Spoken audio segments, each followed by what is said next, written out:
والسلام على سيد الأنبياء والمرسلين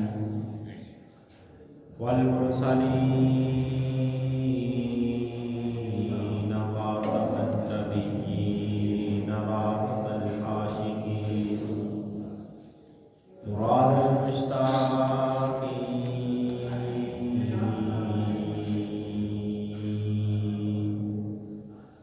المشتاقين جد الحسن والحسين جد الحسن والحسين جد الحسن والحسين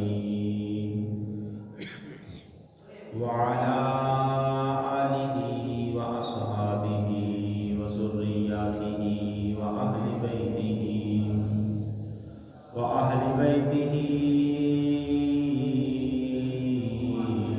وملة علماء أهل سنتي ومرشدي الطاهر. أما بعد فأعوذ بالله من الشيطان الرجيم. بسم الله الرحمن الرحيم. قال الله تبارك وتعالى في شأن حبيبه في القرآن المجيد والفرقان الحميد. سبحان الذي يسرى بعبده ليلا من المسجد الحرام إلى المسجد الأقصى الذي باركنا حوله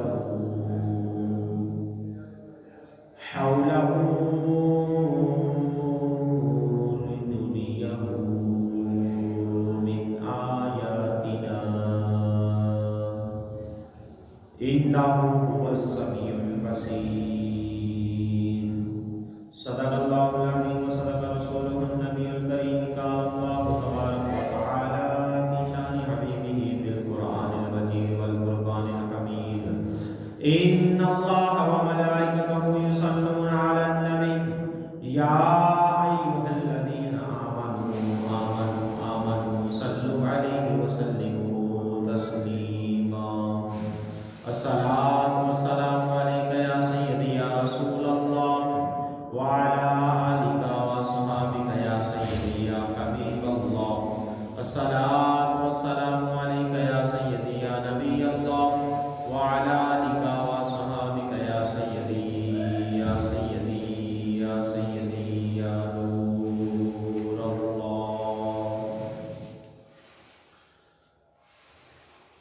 اللہ تبارک و تعالی کی حمد و ثنا اور اس کے میرے حبیب علیہ الصلوۃ والسلام کی ذات والا کے بعد حدیث درود و سلام کے بعد تمام مصطفیٰ حاضرین سامعین کو میری طرف سے محترمانہ عاجزانہ سلام. السلام علیکم ورحمۃ اللہ وبرکاتہ. اللہ تبارک و تعالیٰ کا لاکھ کروڑ شکر انسان عثمان کے کہنا تھا کہ جس نے ہمیں زندگی میں ایک بار پھر جمعہ المبارک کے دن کی نعمت سے سرفراز فرمایا.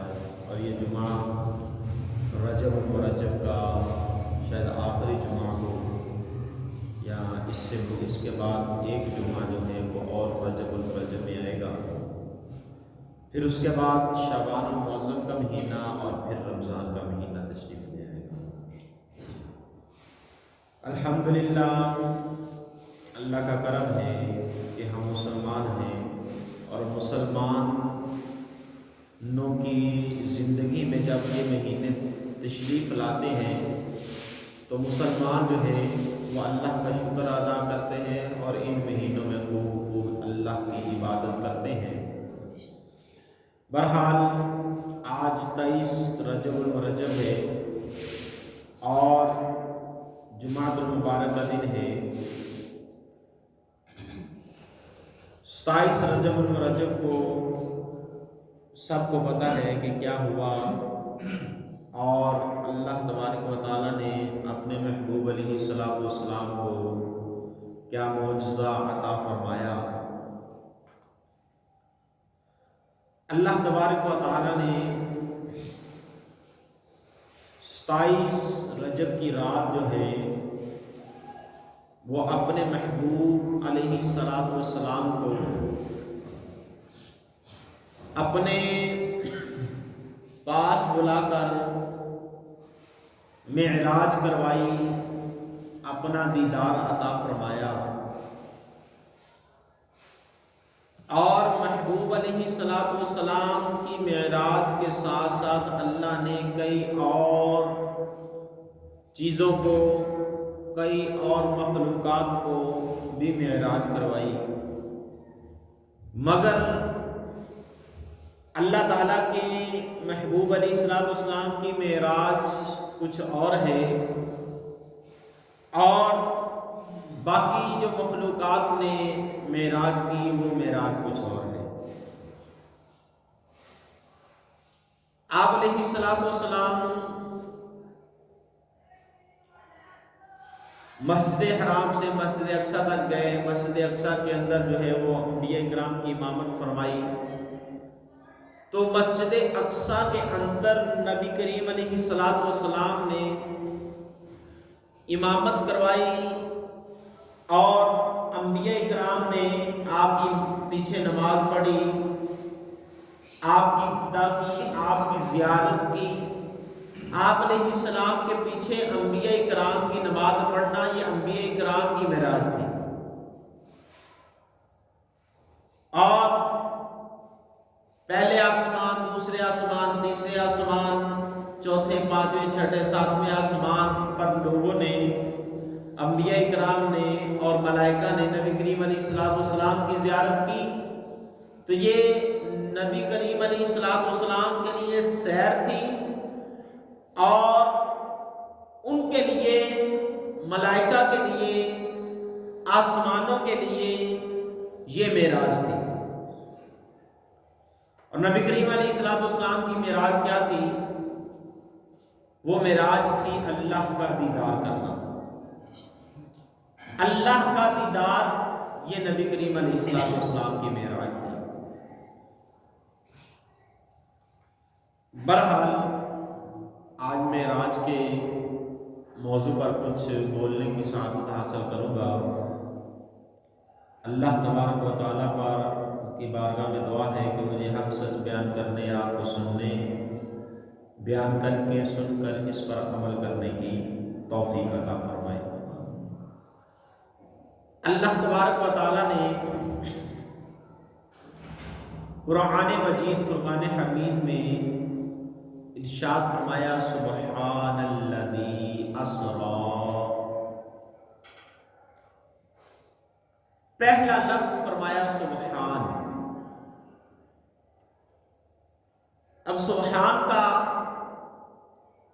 معنی کیا ہے ہر بندہ جانتا ہے، ہر ذی علم کو جو ہے یہ اس کے معنی کا پتہ ہے کہ سبحان کا معنی ہے پاک۔ کس چیز سے پاک؟ ہر عیب، ہر نقص سے پاک ذات۔ کس کی ذات؟ رب کی ذات۔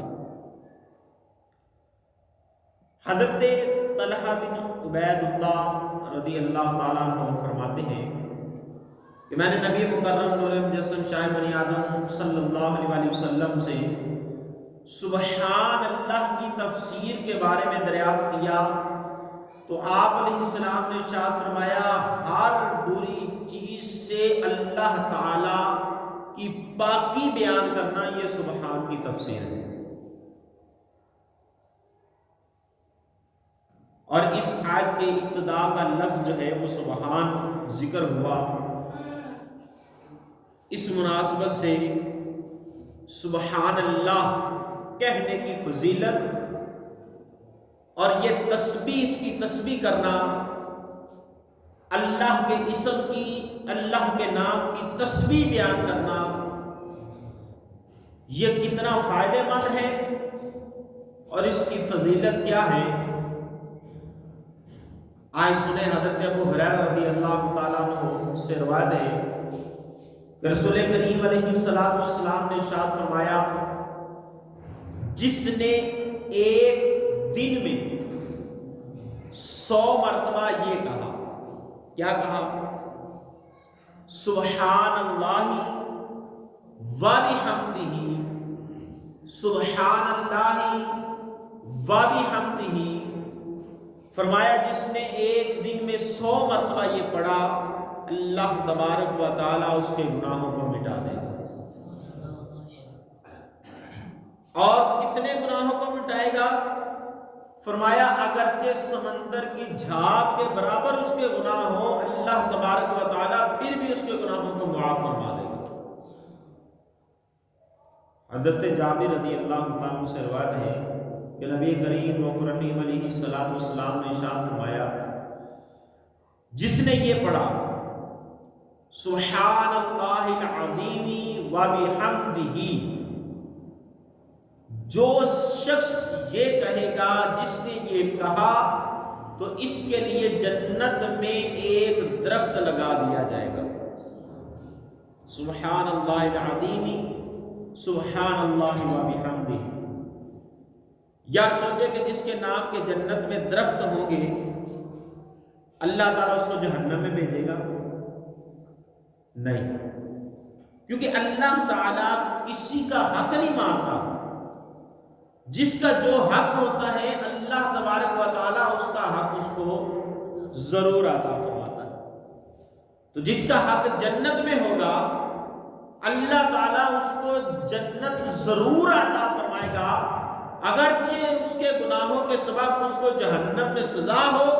جہنم میں سزا بھگتنے کے بعد جو ہے وہ جنت میں ضرور جائے گا، بشرطے کہ اللہ ایمان پر خاتمہ عطا فرمائے۔ ایمان پر خاتمہ ہوا تو پھر اللہ تبارک و تعالیٰ ضرور کرم فرمائے گا۔ بہرحال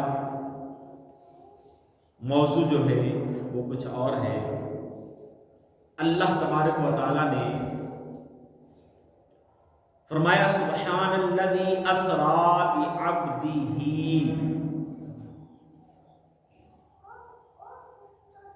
پاک ہے وہ ذات جس نے اپنے خاص بندے کو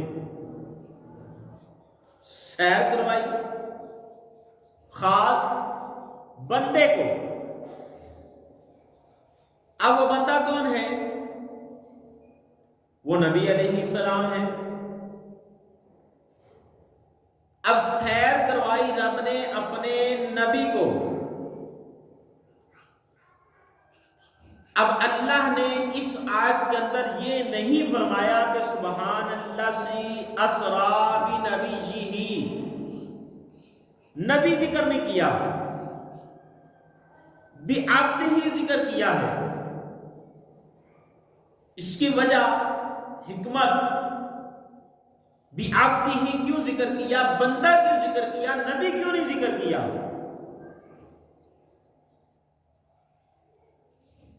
تو علماء کرام نے اس کی تفسیر اور اس کی حکمت اور اس کی وضاحت میں لکھا ہے کہ بندہ ہونے کے لیے جسم اور روح کا اکٹھا ہونا ضروری ہے، اور نبی جو ہے یہ بندہ ہونے سے پہلے بھی نبوت بیان کی گئی ہے۔ یعنی حضرت آدم علیہ السلام جب پانی اور مٹی کے درمیان تھے، جب انسان بنے ہی نہیں تھا، نبی کریم علیہ السلام اس سے پہلے بھی نبی تھے۔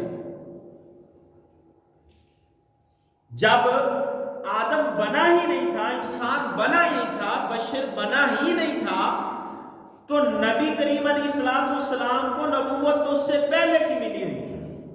نبی علیہ السلام اس سے پہلے بھی نبی تھے۔ اب نبی ہونے کے لیے بشر ہونا ضروری نہیں، بغیر بشریت کے بھی نبی کو نبی کہا گیا ہے، مگر بشر کو سمجھانے کے لیے، آدم کو سمجھانے کے لیے، بشر کی اصلاح کرنے کے لیے، بشری لبادے میں آنا نبی کا ضروری ہے۔ یہ بات یاد رکھنی ہے، نبی کے لیے بشر ہونا ضروری نہیں، مگر چونکہ نبی نے انسانوں کو سمجھانا ہے، بشر کو سمجھانا ہے، بشر کی اصلاح کرنی ہے، اس لیے نبی کا بشری لبادے کے اندر آنا ضروری ہے۔ اب اللہ اللہ نے یہاں بعبدہ کیوں کہا، بنبیہ کیوں نہیں کہا؟ اللہ چاہتا تو یہ فرما دیتا کہ سبحان الذی اسری بنبیہ، پاک ہے وہ ذات جس نے سیر کروائی اپنے نبی کو۔ تو علماء کرام نے اس کی وضاحت میں لکھا ہے اور بیان کیا ہے کہ اگر اللہ یہ فرماتا کہ بنبیہ ہی سیر کروائی اللہ نے، اس پاک ذات نے سیر کروائی اپنے نبی کو، تو لوگ جو اعتراض کرنے والے ہیں، جو آپ علیہ السلام کی اس معراج کا انکار کرنے والے ہیں، وہ اس بات کو دلیل بنا لیتے کہ جناب اللہ نے اپنے نبی کے نور کو معراج کروائی ہے، جسم کو معراج نہیں کروائی۔ اس لیے رب نے نبی نہیں کہا، کیونکہ نبی تو آپ ہیں ہی۔ رب نے بھی عبدی ہی اس لیے کہا کہ اللہ نے سیر کروائی اپنے بندے کو جسم اور روح کے ساتھ اپنی معراج کروائی۔ جسم اور روح کے ساتھ بھی عبدی، بندہ بنتا ہے جب جسم اور روح اکٹھے ہوں۔ جب اکٹھے ہوں تو پھر انسان بندہ بنتا ہے، پھر بندہ کہا جاتا ہے۔ جب جسم سے روح جدا کر دی جائے پھر بندے کو بندہ نہیں کہا جاتا، پھر روح کو روح کہا جاتا ہے اور جسم کو مردہ کہا جاتا ہے، پھر بندہ نہیں کہا جاتا۔ بندہ اس وقت ہی بنتا ہے جب جسم اور روح اکٹھے ہوں، تو پتہ چلا کہ اللہ تبارک و تعالیٰ نے اپنے محبوب علیہ السلام کو جسم اور روح کے ساتھ اپنی سیر کروائی اور اپنی زیارت عطا فرمائی۔ جو اس بات کا اعتراض کرنے والے ہیں کہ نبی کریم علیہ السلام کی معراج جو ہے یہ جسمانی نہیں ہے، روحانی ہے، روحانی معراج تو اللہ تعالیٰ نے کئی بار کروائی، مگر یہاں جو ذکر کیا گیا ہے وہ جسمانی معراج کا ذکر کیا گیا ہے۔ رب نے اس آیت کے اندر بھی عبدی ہی کہہ کر بتایا ہے۔ لوگوں اس بات کو ذہن میں رکھنا، نبی تو میرا نبی ہے ہی، مگر یہاں بھی عبدی ہی اس لیے کہا ہے کہ جو لوگ اعتراض کرنے والے ہیں، جو میرے محبوب کی جسمانی معراج کا انکار کرنے والے ہوں گے، ان کو پتہ چل جائے کہ رب نے اپنے محبوب کو صرف روحانی معراج نہیں کروائی، جسم کے ساتھ بھی عبدی ہی کہہ کر اپنے بندے کو سیر کروائی اور معراج کروائی۔ اللہ اکبر کبیرہ۔ اور دوسری بات، اللہ نے فرمایا لیلا من المسجد الحرام الى المسجد الاقصی، الى المسجد الحرام الى المسجد الاقصی۔ کہاں سے کہاں تک سیر کروائی؟ مسجد حرام سے مسجد، بولو تو صحیح، مسجد اقصی تک۔ اب قرآن کے اندر یہی ذکر ہے، مسجد حرام سے مسجد اقصی تک۔ اب مسجد اقصی سے آگے لامکان تک جو ذکر ہے وہ حدیث مبارکہ میں ہے۔ اب قرآن کے اندر رب نے اتنا ذکر کیوں فرمایا؟ رب چاہتا تو پورا معراج قرآن میں بیان کر دیتا، رب چاہتا تو پوری معراج قرآن میں بیان کر دیتا، مگر اس نے اتنا ذکر کیوں فرمایا کہ لیلا من المسجد الحرام الى المسجد الاقصی، رات کے تھوڑے حصے میں سیر کروائی مسجد حرام سے مسجد اقصی تک۔ اس کی حکمت کیا ہے؟ وجہ کیا ہے؟ اللہ اکبر کبیرہ۔ اس کی قلیل بیان فرمانے کی وجہ یہ ہے کہ کافروں کے پاس علم ہی قلیل ہے، کافروں کے پاس علم ہی قلیل ہے۔ نبی کریم علیہ السلام معراج کر کے جب واپس آئے تو سب سے پہلے ابو جہل آیا، ابو جہل نے آ کر جب نبی کریم علیہ السلام سے کوئی بات کی تو نبی کریم علیہ السلام نے فرمایا میں لامکان تک رات کو گیا تھا۔ اب ابو جہل کو کیا پتا لامکان کون کیا ہے، کیا پتا لامکان کیا چیز ہے، اس کو تو مکان کا نہیں پتا، لامکان کا اسے کیا خبر ہو، مگر میرے آقا نے فرمایا میں لامکان تک گیا۔ جہالوں کا باپ تھا، عقل ہوتی تو خدا سے کیوں لڑائی لیتے؟ اب وہاں سے نکلا سیدھا حضرت ابوبکر صدیق رضی اللہ عنہ کے پاس پہنچا، کہنے لگا ابوبکر تمہیں پتہ ہے تمہارا نبی کیا دعویٰ کر رہا ہے؟ تمہارے نبی نے کیا دعویٰ کر دیا ہے؟ جی کیا دعویٰ کر دیا ہے؟ کہنے لگا تمہارے نبی نے کہا ہے میں راتوں رات کے تھوڑے حصے میں مسجد حرام سے مسجد اقصی تک گیا، پھر وہاں سے آگے لامکان تک جا کے واپس بھی آ گیا ہوں۔ حضرت ابوبکر صدیق رضی اللہ عنہ نے فرمایا یہ میرے نبی نے کہا ہے؟ کہتے ہیں ہاں کہا ہے۔ تو حضرت ابوبکر صدیق رضی اللہ عنہ نے فرمایا پھر سچ کہا ہے۔ بولو تو صحیح۔ حضرت ابوبکر صدیق رضی اللہ عنہ نے فرمایا پھر سچ کہا ہے، میرے نبی نے کہا ہے تو پھر سچ ہے، اس میں جھوٹ نہیں ہے۔ ابو جہل وہاں سے نکلا، کافروں کے درمیان یہ بات پھیلا دی، کافروں کے درمیان یہ بات پھیلا دی۔ مزے کی بات آپ کو بتاتا ہوں، اگر یہ چاہتے ہو نا کہ میری گل مشہور ہو جائے، میری کوئی بات مشہور ہو جائے تو اپنے مخالفوں کو دسو، اپنے مخالف کو بتائیں، اپنے دشمن کو اپنی کوئی خوبی بتا دیں، وہ خود ہی ساروں کو بتا دے گا۔ اور یہی ابو جہل نے کیا، سارے کافروں کو بتایا، سارے کافر اکٹھے ہو کے نبی کریم علیہ السلام کے پاس آ گئے۔ ویسے اگر کوئی صحابی رسول سنتے پہلے تو وہ کیا کرتے، صرف صحابہ کرام کو بتاتے، وہ کافروں کو شاید نہ بتاتے، مگر اللہ نے کافر کے ذریعے حق بات کو کافروں تک پہنچا دیا۔ اس سے پتا چلا کہ اگر اللہ اپنے دین کا کام لینا چاہے، اپنے نبی کی شان بلند کروانا چاہے تو کافروں سے بھی کروا سکتا ہے، وہ جو چاہے کروا سکتا ہے۔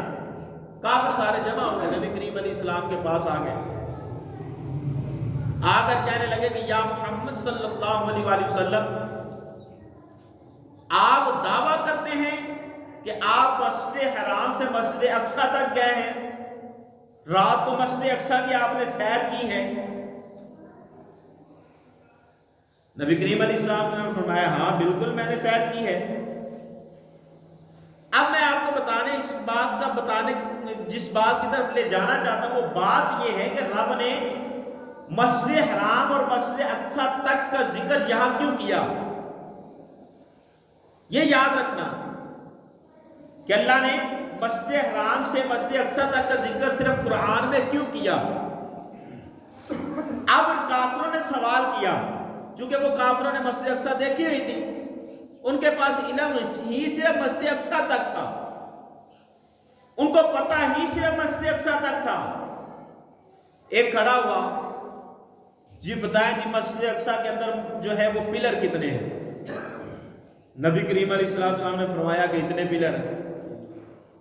دوسرا کھڑا ہوا، جی بتائیں مسجد اقصی کا محراب کس طرح کا ہے؟ نبی کریم علیہ السلام نے محراب جو ہے بتا دیا۔ پھر کھڑا ہوا ایک جناب، بتائیں مسجد اقصی کا وضو کس طرح کا ہے، وضو خانہ؟ تو آپ صلی اللہ علیہ وسلم نے وہ بھی فرما دیا۔ یعنی وہ مسجد اقصی کے متعلق جو سوال کرتے جا رہے تھے، آپ علیہ السلام جواب دیتے جا رہے تھے، گویا کافروں کو یوں محسوس ہو رہا تھا کہ مسجد اقصی آپ علیہ السلام کی آنکھوں کے سامنے پڑی۔ اب اللہ نے چونکہ کافروں کو یہ بتانا تھا کہ مسجد حرام سے مسجد اقصی تک سیر ہوئی ہے، اس لیے یہاں پہ ذکر صرف اتنا کیا کیونکہ کافروں کا علم جو ہے وہ صرف مسجد اقصی تک محدود ہے۔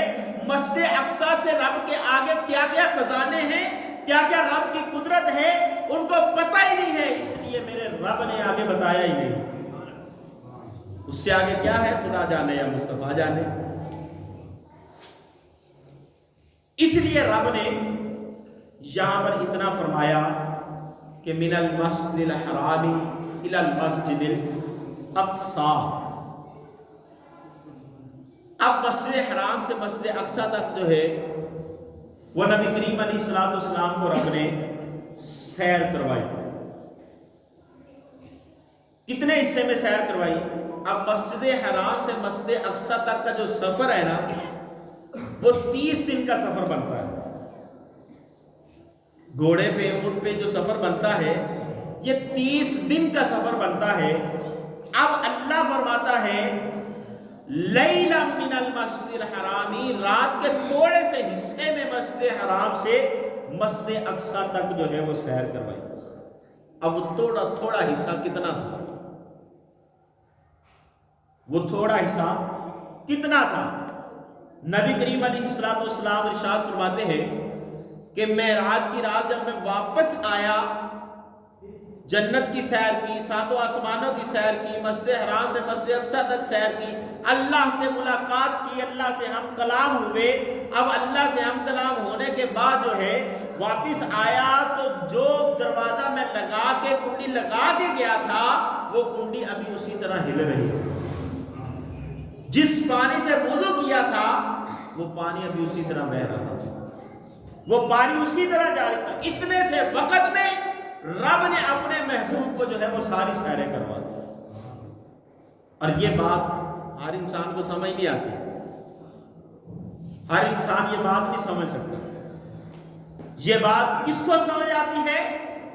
پہلی بات ہے کہ یہ معراج کی بات اس بندے کو سمجھ آتی ہے جس پر رب کی رحمت ہو، جس پر رب کی رحمت ہو اس بندے کو یہ بات سمجھ آئے گی۔ دوسری بات یہ ہے کہ ان باتوں کو سمجھنے کے لیے علم ضروری ہے، علم ضروری ہے۔ بغیر علم کے کچھ نہیں ہو سکتا۔ بغیر علم کے جو عبادت کرنے والا بھی ہے وہ بھی جاہل ہے۔ عبادت گزار جو ہے بغیر علم کے جو عبادت کرتا ہے اس کی عبادت بھی جو ہے وہ بات کا کام نہیں آتی۔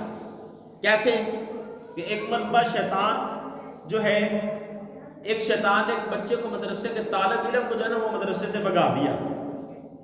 اب وہ مدرسے سے بچہ بھاگ گیا، شام کو بغیر پڑھے واپس چلا گیا تو شیطان جو ہے وہ سمندر کے اوپر نا ایک کچہری لگاتا ہے ہر روز رات کو۔ سارے شیطان وہاں پہ چیلے اس کے اکٹھے ہوتے ہیں اور اکٹھے ہو کے اپنی اپنی کارکردگی بتاتے ہیں، جی میں نے آج یہ کیا، میں نے یہ کیا، میں نے یہ کیا۔ تو وہ شیطان جس نے مدرسے کے بچے کو جو ہے وہ بھگایا تھا، مختصر کر رہا ہوں، وہ اس نے کہا جی آج میں نے ایک طالب علم کو مدرسے نہیں جانے دیا۔ شیطان اپنے تخت سے اٹھا اور اسے سینے سے لگا لیا۔ سارے دوسرے چیلوں نے اعتراض کیا، جناب یہ کیا، ہم نے اتنے بڑے کارنامے کیے، بندے مروا دیے جناب ڈکیٹیاں چوریاں کروا دی، جناب قتل و غارت کروا دی، ہمیں کوئی شاباش نہیں ہے۔ اس نے ایک چھوٹے سے بچے کو مدرسے سے جو ہے وہ چھٹی کروائی تو اسے شاباش۔ شیطان نے ان کو ساتھ لیا، ایک شیشی لی، کہا آجو میرے ساتھ ساتھ پیچھے آجو۔ تہجد کا وقت تھا، ایک بندہ جناب نماز تہجد پڑھنے کے لیے گھر سے مسجد کی طرف آ رہا تھا۔ اب شیطان مسجد کے دروازے پہ کھڑا ہے۔ شیطان نے اس عبادت گزار کو روکا، علم نہیں تھا اس کے پاس، اس کو روکا، کہ اللہ کے بندے رکو ذرا میری بات سنو، مجھے ایک بات کا جواب دیتے جاؤ۔ اس نے کہا جلدی پوچھو، نماز تہجد کا ٹائم جا رہا ہے، میں نے نماز تہجد پڑھنی، جلدی پوچھو کیا پوچھنا ہے۔ کہا مجھے بس یہ بتا دو کہ اس شیشی کے اندر کیا رب ساری کائنات کو بند کر سکتا ہے؟ اب اس بیچارے کے پاس علم نہیں تھا، وہ کہنے لگا تو بے وقوف ہے، چھوٹی سی شیشی ساری کائنات کیسے رب بند کر سکتا ہے؟ شیطان نے کہا بس ٹھیک ہے جا، تو ایمان سے گیا، رب کی قدرت کا انکار کر دیا ہے، تو گیا۔ پھر شیطان نے ایک سوئی پکڑی اور جناب فجر کی نماز ہو چکی ہے، سورج نکلنے والا ہے، چند منٹ رہتے ہیں نماز میں۔ ایک عالم دین جو ہے جناب جلدی جلدی دوڑے دوڑے آ رہے ہیں اور نماز پڑھنے کے لیے مسجد میں داخل ہونے کہنے لگا جی حضرت صاحب ایک منٹ رکنا ذرا میری بات کا جواب دینا. انہوں نے بولا جلدی پوچھو میری نماز نہیں کر رہی ہے. کہا جی بتائیں اللہ جو ہے اس شیشی کے اندر کیا مخلوق کو بند کر سکتا ہے؟ تو وہ عالم دین تھے، علم ان کے پاس تھا، علم والے تھے. انہوں نے کہا لعین شیطان تو شیطان ہے، میرا رب چاہے تو ایک سوئی کے نکے سے بھی ساری مخلوق کو گزار سکتا ہے. یہ تو بہت بڑی شیشی ہے. ایک سوئی کے نکے سے میرا رب چاہے تو گزار سکتا ہے. پھر شیطان نے کہا یہ دیکھو یہ علم ہے کہ جس علم نے اس کے ایمان کو بچا لیا ہے، اور اس کے پاس علم نہیں تھا تو اس کا ایمان برباد ہو گیا. اس نے رب کی قدرت کا اقرار کر لیا، اس کا ایمان بچ گیا علم کی وجہ سے. اور اس کا جو ہے وہ اس کے پاس علم نہیں تھا، اس نے رب کی قدرت کا انکار کر دیا، وہ ایمان سے فارغ ہو گیا. بات کرنے کا مقصد یہ ہے کہ یہ معراج کی بات جو ہے یہ ہر بندے کے سمجھ میں نہیں آتی. نبی کریم علیہ الصلوۃ والسلام کو معراج کروانے کی بہت ساری حکمتیں بیان کی گئی. علماء کرام نے بے شمار حکمتیں بیان فرمائی ہیں کہ آپ علیہ الصلوۃ والسلام کو معراج کیوں کروائی گئی، اس کی وجہ کیا تھی. ایک حکمت جو ہے وہ علماء کرام نے یہ بیان فرمائی ہے کہ جب بندہ کام کرتا ہے نا محنت کے ساتھ، دل لگی کے ساتھ، اس کام کرنے کے دوران اس کو تکلیفیں بھی آتی ہیں، اس کو جو ہے وہ مصیبتیں بھی جھیلنی پڑتی ہیں، اور وہ انتھک محنت کے ساتھ کام کرتا ہے. اور جو کام کروانے والا ہوتا ہے وہ دیکھ بھی رہا ہے کہ یار یہ بندہ کام بڑا کمال کا کر رہا ہے، یہ جو مرضی ہو، سردی ہو گرمی ہو جناب، یہ اپنی ڈیوٹی جناب بالکل پرفیکٹ جو ہے وہ ادا کر رہا ہے. اب جب کام کرنے والا کام کرتا کرتا کرتا کرتا منزل مقصود تک پہنچ جاتا ہے، جو ایک ٹارگٹ اسے دیا ہوتا ہے وہ اس ٹارگٹ تک پہنچ جاتا ہے، تو پھر وہ جو مالک ہوتا ہے کام کروانے والا وہ کیا کرتا ہے، پھر اپنے اس بندے کو انعام عطا کرتا ہے، اس کو انعام دیتا ہے کہ اب تو نے بڑی محنت کے ساتھ کام کیا ہے، یہ تیرے لیے انعام ہے. تو علماء کرام فرماتے ہیں کہ اسی طرح نبی کریم علیہ الصلوۃ والسلام نے دین کی تبلیغ کی، دین اسلام کو پھیلایا، اللہ کی وحدانیت کو لوگوں تک پہنچایا، اللہ کی وحدانیت تک ان کو جو ہے وہ کافروں کے دلوں کے اندر اتارا. اور اس وحدانیت کو کافروں تک پہنچانے کے لیے، وحدانیت کا پیغام لوگوں تک پہنچانے کے لیے آپ علیہ الصلوۃ والسلام کو ستایا بھی گیا. آپ علیہ السلام کے گلے کے اندر جو ہے وہ چادریں ڈال کر کھینچا بھی گیا. آپ علیہ الصلوۃ والسلام کے جناب سجدے کی حالت کے اندر اونٹ کی اوجریاں جو ہیں وہ آپ علیہ السلام کی پشت مبارک پر رکھی گئی. آپ علیہ الصلوۃ والسلام کو وادی طائف کے اندر پتھر مارے گئے. آپ علیہ الصلوۃ والسلام کو رب کا اس پیغام پہنچانے کے لیے مکے سے ستا کر مدینے کی طرف ہجرت کرنے پہ مجبور کیا گیا. آپ علیہ الصلوۃ والسلام کو اس وحدانیت کی جو تبلیغ کرنے کی وجہ سے مکے کے اندر کئی روز تک آپ پر جو کھانا پینا بند کیا گیا، آپ کو ستایا گیا، آپ کے غلاموں کو ستایا گیا. جب اتنی تکلیف برداشت کرنے کے بعد آپ نے الصلوۃ والسلام اپنے مشن سے واپس نہیں ہٹے، اپنے مشن کو لے کر چلتے رہے، اللہ کی وحدانیت کا پیغام لوگوں تک پہنچاتے رہے، حتیٰ کہ یہاں تک پیغام پہنچایا کہ پوری دنیا کے اندر اسلام پھیلتا چلا گیا. تو جب آپ علیہ الصلوۃ والسلام کی اتنی محنت ہوئی، آپ علیہ الصلوۃ والسلام نے اتنی محنت کی، تو پھر میرے رب نے چاہا کہ اب اپنے محبوب کو میں اپنا انعام عطا فرماؤں. پھر وہ انعام کیا عطا فرمایا جو 1,24,000 انبیاء کرام میں سے کسی کو بھی نہیں عطا فرمایا. جس انعام کے لیے حضرت موسیٰ علیہ السلام کوہ طور پر جا کر عرض کرتے رہے، یا اللہ میں تیرا دیدار کرنا چاہتا ہوں، یا اللہ میں تجھے دیکھنا چاہتا ہوں، یا اللہ میں تیرے جلوے دیکھنا چاہتا ہوں. میرے رب نے فرمایا لا ترانی موسیٰ، تو نہیں دیکھ سکتا، تیرے اندر اتنی طاقت نہیں ہے تو مجھے دیکھ سکے. تو موسیٰ علیہ السلام پھر عرض کرتے ہیں یا اللہ میں نہیں دیکھ سکتا، اس کا مطلب ہے کوئی ہے جو تجھے دیکھے گا، کوئی ہے جو تجھے دیکھے گا. یا اللہ تو نے یہ نہیں فرمایا کہ مجھے کوئی نہیں دیکھ سکتا. اگر تو یہ فرماتا کہ مجھے کوئی نہیں دیکھ سکتا تو پھر تو بات سمجھ آتی تھی. مگر تو نے یہ فرمایا ہے لن ترانی موسیٰ، اے موسیٰ تو نہیں دیکھ سکتا۔ یا اللہ پھر کون دیکھ سکتا ہے؟ مجھے بتا پھر کوئی تو ہے جو تجھے دیکھ سکتا ہے، اور وہ کون سی ذات ہے جو تجھے مجھ سے بھی زیادہ عزیز ہے، جس کی شان مجھ سے بھی زیادہ ہے؟ تو اللہ تعالیٰ نے فرمایا موسیٰ اگر اس ذات کو پیدا کرنا مقصود نہ ہوتا تو میں تجھے بھی پیدا نہ کرتا۔ وہ ذات میرے محبوب کی ذات ہے، وہ ذات میرے حبیب کی ذات ہے۔ اے موسیٰ تو 40 دن عبادت و ریاضت کرنے کے بعد آگے کہتا ہے کہ یا اللہ میں تجھے دیکھنا چاہتا ہوں، مگر میرا محبوب رات کو سو رہا ہوگا اور میں خود جبریل کو بھیجوں گا، جبریل جا میرے محبوب کو لے کے ہم اپنے محبوب کو دیدار کروانا چاہتے ہیں۔ اللہ اکبر کبیرہ۔ یہ ایک حکمت بیان فرمائی علماء کرام نے کہ اللہ تعالیٰ نے نبی کریم علیہ السلام کی محنت کو دیکھ کر، آپ علیہ السلام کی کوشش اور تبلیغ کو دیکھ کر پھر آپ علیہ السلام کو انعام کے طور پر ظاہر ہے جو جتنی بڑی ذات ہوگی وہ انعام بھی اتنا بڑا عطا کرے گی، پھر کام کرنے والی ذات جتنی بڑی ہوگی پھر انعام بھی اس کے مطابق اس کو دیا جاتا ہے، انعام بھی اس کے مطابق اس کو دیا جاتا ہے۔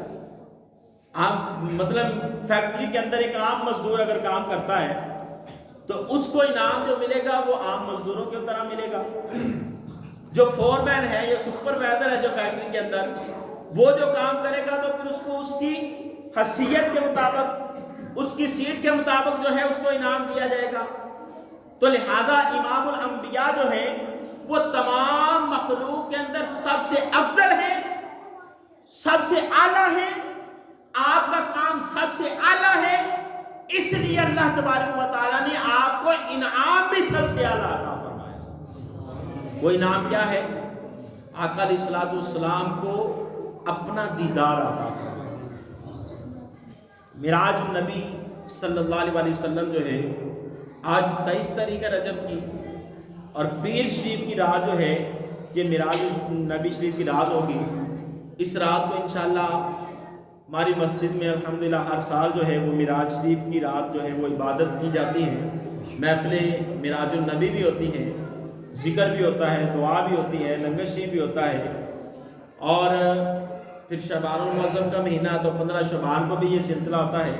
بہرحال پیر شریف کی رات جو ہے 27 رجب کی رات ہے، اس رات کو انشاءاللہ اپنی اس مسجد کے اندر انشاءاللہ اللہ نے چاہا بفضل خدا بشرط زندگی اپنی اس مسجد کے اندر انشاءاللہ محفل معراج النبی ہوگی، جس کے اندر انشاءاللہ نعت خوانی بھی ہوگی، تلاوت قرآن بھی کی جائے گی، بیان بھی کیا جائے گا، آپ علیہ السلام کی معراج کو انشاءاللہ بیان کیا جائے گا۔ آج تو ابھی تو صرف سمجھے کہ آٹے میں نمک کے برابر بھی معراج شریف کا ذکر نہیں کیا، ابھی تو صرف حکمت اور کچھ وجوہات اور کچھ چیزیں بیان کی ہیں، ابھی معراج تو بیان ہی نہیں کی۔ انشاءاللہ معراج کی رات اگر زندگی رہی تو انشاءاللہ آقا علیہ السلام کی معراج بیان کریں گے، اور آپ سب سے عرض ہے اور آپ کو دعوت ہے کہ آپ ضرور تشریف لائیں۔ یہ راتیں جو ہوتی ہیں نا یہ قسمت والوں کو نصیب ہوتی ہیں، قسمت والوں کو نصیب ہوتی ہیں۔ بہت سارے ہمارے ایسے دوست ہیں جو پچھلے سال ہمارے ساتھ تھے مگر اس وقت ہمارے ساتھ نہیں ہیں، کیا پتہ آئندہ زندگی میں ہمیں یہ رات نصیب ہو یا نہ ہو، یہ رات نصیب ہو یا نہ ہو۔ اس رات کی فضیلت کیا ہے؟ ایک روایت آپ کے سامنے عرض کرتا ہوں۔ حضرت موسیٰ علیہ السلام یا حضرت عیسیٰ علیہ السلام کا ایک امتی جس نے تقریباً حضرت موسیٰ علیہ السلام کا امتی جس نے 600 سال صرف رب کی عبادت کی، 600 سال صرف رب کی عبادت کی، تو حضرت عیسیٰ علیہ السلام کے دور میں وہ بندہ ظاہر ہوا، تو حضرت عیسیٰ علیہ السلام نے اللہ کی بارگاہ میں عرض کی کہ یا اللہ اس سے بڑا بھی کوئی نیک ہو سکتا ہے، اس سے زیادہ بھی کوئی جو ہے وہ شریف بندہ اور اس سے زیادہ نیکیوں والا بھی کوئی بندہ ہو سکتا ہے، اس سے زیادہ متقی اور پرہیزگار اور نیک کون ہوگا؟ 600 سال کم نہیں ہے، اور 600 سال میں نہ کھانا نہ پینا، صرف عبادت ہی عبادت، نہ کام نہ کاج، کوئی صرف رب کی عبادت، وہ بھی ایک پہاڑ کے اندر رہ کر عبادت کی ہو۔ آپ سوچیں کہ کوئی اس کی عبادت کو پہنچ سکتا ہے؟ کبھی بھی نہیں پہنچ سکتا. مگر میرے رب نے فرمایا عیسیٰ میرے آخری نبی محمد عربی صلی اللہ علیہ وسلم کا امتی، اس کو میں ایک رات ایسی عطا فرماؤں گا، رجب کی 27ویں رات ایسی رات عطا فرماؤں گا جو اس رات میں صرف ایک رات عبادت کرے گا، میں اسے اس کی 600 سال کی عبادت سے زیادہ ثواب دوں. 600 سال کی عبادت سے زیادہ ثواب صرف ایک رات عبادت کرنے.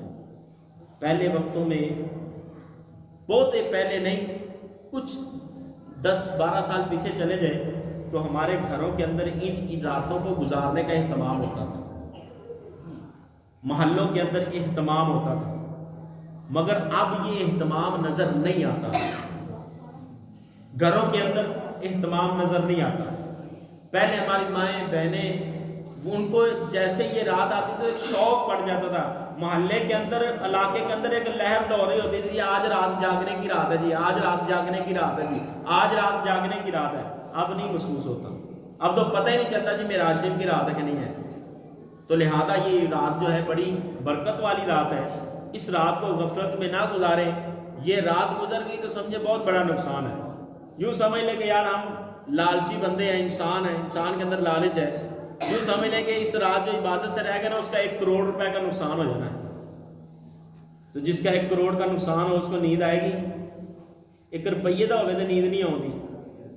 ساری رات ٹینشن رہتی یار 1 روپیے کا نقصان ہو گیا. تو 1 کروڑ کا نقصان جتنا ہوتا ہو نیند آئے گی؟ نہیں نہ آئے گی. تو جی سمجھو کہ معراج شریف کی رات جتنی گزر گئی نا، 1 کروڑ کا نقصان ہو گیا. تو لہذا اللہ تبارک و تعالیٰ عبادت کرنے کی توفیق عطا فرمائے. یہ باقاعدہ عبادت کا جو نا اپنی مسجد کے اندر باقاعدہ اہتمام ہوتا ہے، صلاۃ التسبیح بھی پڑھی جاتی ہے، اللہ کا ذکر بھی کیا جاتا ہے، اور دعا بھی خصوصی کی جاتی ہے. اللہ تبارک و تعالیٰ عمل کی توفیق عطا فرمائے. جنہاں دوسرے سنتا ادا کرنا سنتا